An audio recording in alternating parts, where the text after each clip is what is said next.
সংসার কিভাবে চলে? আমার দাদি মানুষের কাজ করে, সরুজ কাজ করে।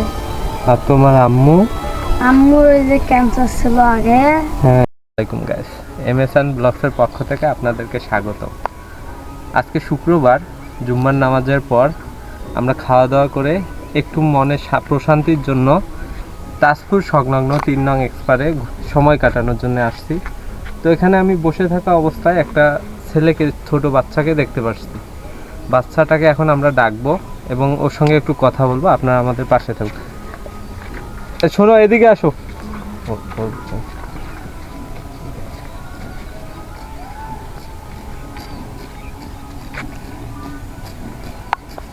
আসসালামু আলাইকুম ভাইয়া। ওয়ালাইকুম আসসালাম। কেমন আছো তুমি? এদিকে। তোমার নাম কি? ইউসুফ। বাসা কোথায়? দমদমা বাজার। ও, তুমি এখানে কেন জানি? আসছি এমনি ঘুরতে এসছি। ও, পড়াশোনা করো? না।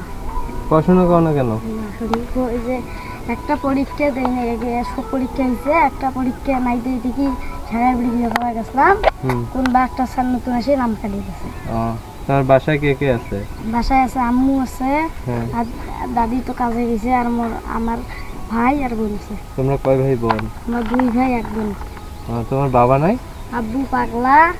পাগল হয়েছে? এখন বাসায় নাই? না, হারাইছে, কোনো খোঁজ নাই, 5 মাস হয়। তোমরা খুঁজে পাও না এখনো? খুঁজেছি, পাইনি। খুবই হৃদয় বিদারক ঘটনা। আপনারা দেখতেই পাচ্ছেন, আমি প্রথমে কল্পনা করেও পাই নাই যে একটু বাচ্চার এত কষ্ট। আচ্ছা, এখন তুমি এইখানে কি ঘোরার জন্য আসছো নাকি? আচ্ছা, তোমার যে বাবা নাই, বাবা যে পাগল হয়ে গেছে, তাহলে তোমাদের সংসার কিভাবে চলে? আমার দাদি মানুষের কাজ করে, সরুজ কাজ করে।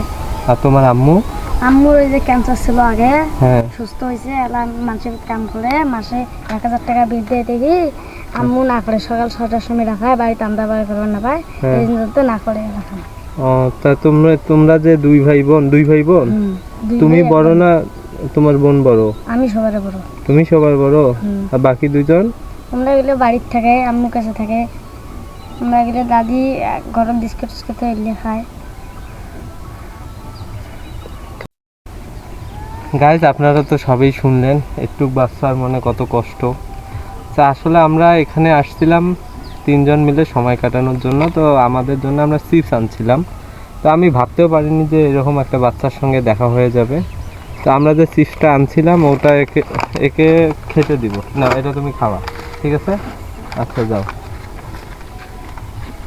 আসলে গাইজ, ওর অবস্থা খুবই খারাপ।